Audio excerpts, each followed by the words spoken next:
Good afternoon. I've been away for a few days because I've been a bit poorly, but I'm back today with a brilliant book. It is Journey to the Riversea by Eva Ibbotson. Typically taught in year 5 and year 6 in schools. Still worth a read by yourself without the rest of the class if you have not already read it. Really interesting. I'll read you the blurb first. It says, Maya, an orphan, can't wait to reach her distant relatives 1,000 miles up the Amazon. She imagines a loving family with whom she will share great adventures. Instead, she finds 2 spiteful cousins who see the jungle as the enemy and refuse to go outdoors. But the wonders of the rainforest more than make up for the hideous carters. And when Maya meets a mysterious boy who lives alone on the wild river shores, she begins a spectacular journey to the heart of an extraordinary new world. Really pertinent at this time, thinking about sustainability and the importance of the natural world around us. We might be joined by my dog Barney while I read today as well. I'm just going to read you chapter 1.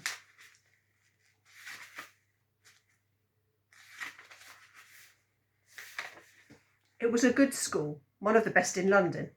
Miss Banks and her sister Emily believed that girls should be taught as thoroughly and as carefully as boys. They had bought 3 houses in a quiet square, a pleasant place with plain trees and well-behaved pigeons, and put up brass plate saying, "The Mayfair Academy for Young Ladies," and they had prospered. For while the sisters prized proper learning, they also prized good manners, thoughtfulness, and care for others, and the girls learnt both algebra and needlework. Moreover, they took in children whose parents were abroad and needed somewhere to spend the holidays. Now, some 30 years later, in the autumn of 1910, the school had a waiting list, and those girls who went there knew how lucky they were. All the same, there were times when they were very bored. Miss Carlyle was giving a geography lesson in the big classroom which faced the street. She was a good teacher, but even the best teachers have trouble trying to make the rivers of southern England sound unusual and exciting. "Now, can anyone tell me the exact source of the River Thames?" she asked. She passed her eyes along the row of desks, missed the plump Hermione, the worried-looking Daisy, and stopped by a girl in the front row. "Don't chew the end of your pigtail," she was about to say, but she did not say it, for it was a day when this particular girl had the right to chew the curved ends of every single heavy plait of hair. Maya had seen the motor stop outside the door, had seen old Mr. Murray in his velvet-collared coat go into the house. Mr. Murray was Maya's guardian, and today, as everyone knew, he was bringing news about her future. Maya raised her eyes to Miss Carlyle and struggled to concentrate. In the room, full of fair and light brown heads, she stood out, with her pale triangular face, her widely spaced dark eyes. Her ears, laid bare by the heavy rope of black hair, gave her an unprotected look. "The Thames rises in the Cotswold Hills," she began in her low, clear voice. "In a small hamlet."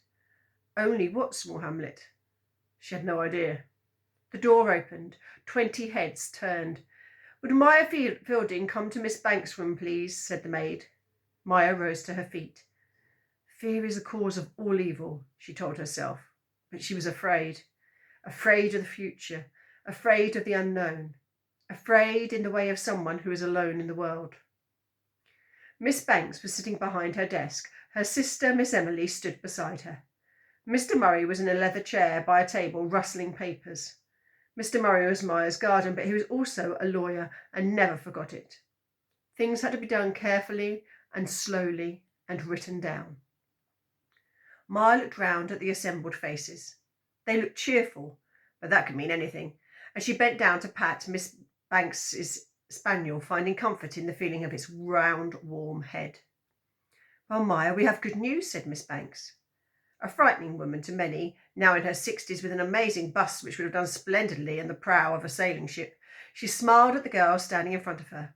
A clever child, and a brave one, who had fought hard to overcome the devastating blow of her parents' death in a train crash in Egypt 2 years earlier. The staff knew how Maya had wept night after night under her pillow, trying not to wake her friends. If good fortune was to come her way, there was no one who deserved it more. "We have found your relatives," Miss Bank went on. "And will they Maya began, but she could not finish. Mr. Murray now took over. They are willing to give you a home. Maya took a deep breath. A home. She had spent her holidays for the past 2 years in the school. Everybody was friendly and kind, but a home.